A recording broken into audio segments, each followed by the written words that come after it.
Yo, what's up guys, it's your boy Prince Majoras 16 in the house. Today I'm gonna do a top 5 video on Legend of Zelda games.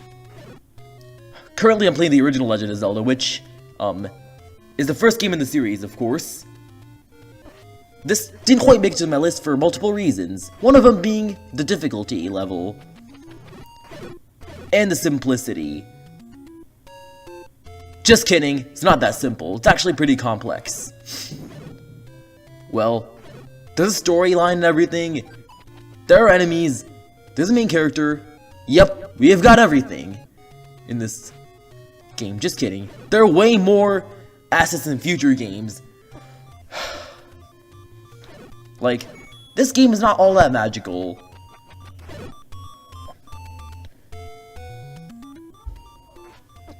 But it's hard. Number 5! Okay, number 5 is The Legend of Zelda: A Link to the Past, also sometimes called Zelda 3. Let me tell you what I like about this game. The gameplay is fun, fast-paced, and yeah, you travel to parallel worlds. In this case, the light and dark worlds. Parallel worlds are a major aspect in the Zelda franchise. Rather than just traveling on one gigantic overworld, travel on 2 overworlds. In Zelda games, the parallel worlds, which is awesome. There are like 11 dungeons in this game. So that means that this is a very long game with a lot of dungeon crawling to do. A lot of things to collect, like rupees, arrows, bombs, heart containers, a lot of other stuff hidden around the overworld. But the only problem is, this game is in 2D, so it's not that easy to find secrets and stuff. I also really like the combat mechanics, like strategically planning which weapon you should use on which enemy. Like, some enemies, electrical shock Link when he hits him with his sword, so he has to use a boomerang or bow first. There are also magical weapons in this game too. Would it be number 4? The Legend of Zelda: Majora's Mask. Ever heard of The Legend of Zelda: Ocarina of Time? Well, if you have heard of it, I think you'd think it's awesome. Unless you're a Zelda hater, of course. Yeah, don't get me wrong, Ocarina of Time is great! I tell you, it's awesome! Well, this game though, even better. Why? Because you get to transform as different characters, Goron, Zora, or Deku Scrub, even a fierce deity.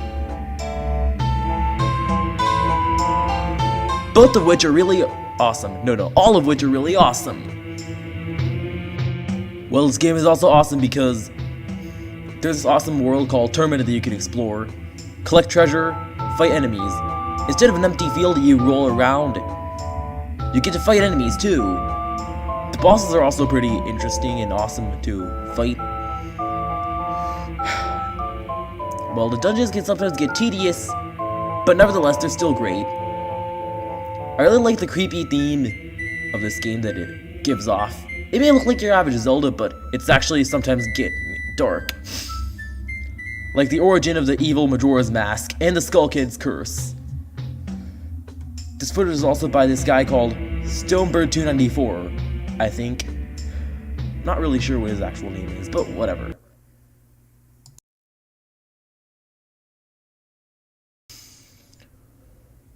Number 3. The Legend of Zelda: Twilight Princess. This game is so awesome. I mean, this Link is a beast. The storyline is interesting.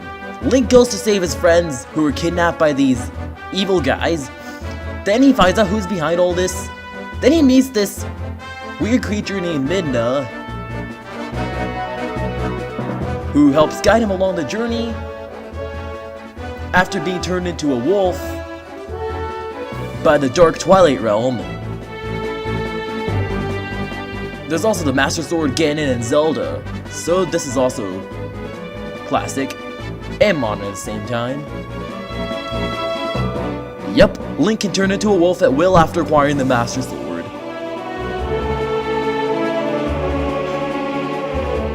The combat system is very innovative. Like, it features hidden skills such as the backslice, mortal draw, and stuff.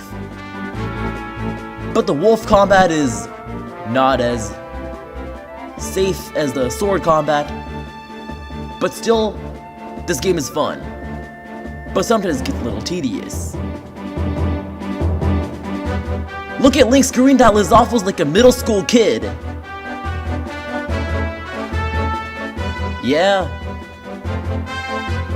You can use the Helm Splitter and other hidden skills. There's also the Great Spin attack in this game. Well, I really like using the Helm Splitter and Shield attack. Also the Great Spin because it makes Link look really tough. And there's Link doing the backslice on the Armos. Instead of just waiting to counter-strike, you can just fight with all your might.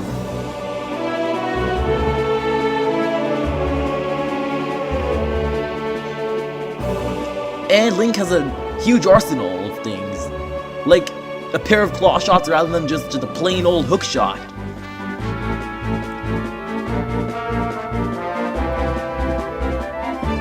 There are a lot of fun minigames too.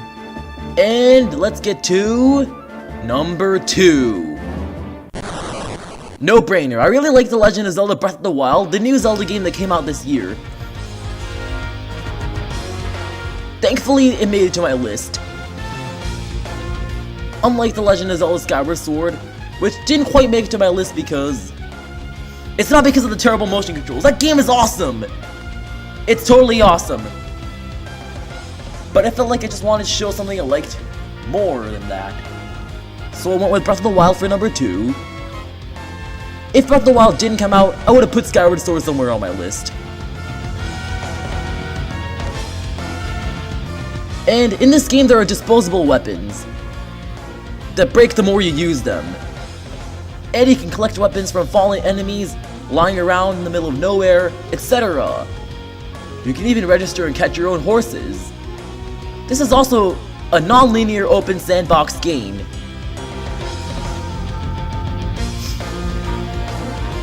This game also features really good voice acting in their cutscenes. Yep, this game has fully voiced cutscenes. But I don't want to show them to avoid spoilers. Sorry about the stuttering. I talk fast, but whatever. Don't judge me. Okay, number 1 is The Legend of Zelda: The Wind Waker. You can sail on a giant ocean with all these islands you can go to. There's more to this game than you'd think. You think that there's just sailing in this game? Well, no. There's a whole lot more things to do and explore. Like, there are so many islands to go to. Like, one day you're going sailing in the Wind Waker and you're like, okay, no more screwing around this time. And then you're like, oh my gosh, an island, let me see what's there. Or, oh my gosh, an enemy platform, let me go kill those guys. Well, I do that all the time, people. The combat system is also great, like The Legend of Zelda Twilight Princess, because they run on roughly the same engine. Except in this game, there's no backslice or helm splitter in the form of separate moves, but yeah, there's a parry attack, which I didn't show off in the video because I didn't get a chance to actually, like, do it during my footage. And I'm playing the Wii U version, which features a swift sail that catches wind in all directions. So you can sail any direction you want and go really fast. The normal sail in the GameCube version and the Wii U version just, yeah, take forever to teleport you to an island. There are also awesome boss battles like this guy in the sea. Link versus the Kraken. See, you can also use items on your boat, like bombs shot out of a cannon.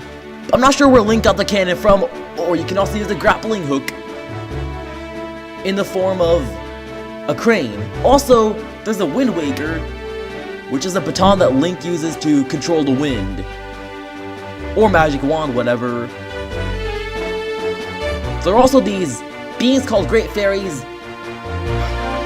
that inhabit the world in this game and many other Zeldas. And they do cool stuff like boost your magic meter. And one thing I like about the Wind Waker more than Breath of the Wild is it's more nostalgic. Wind Waker is the first ever Zelda game I played in my life. No lying. It means something to me, at least. Anyway, so far, my top 5 video is done. I guess I'll see you later.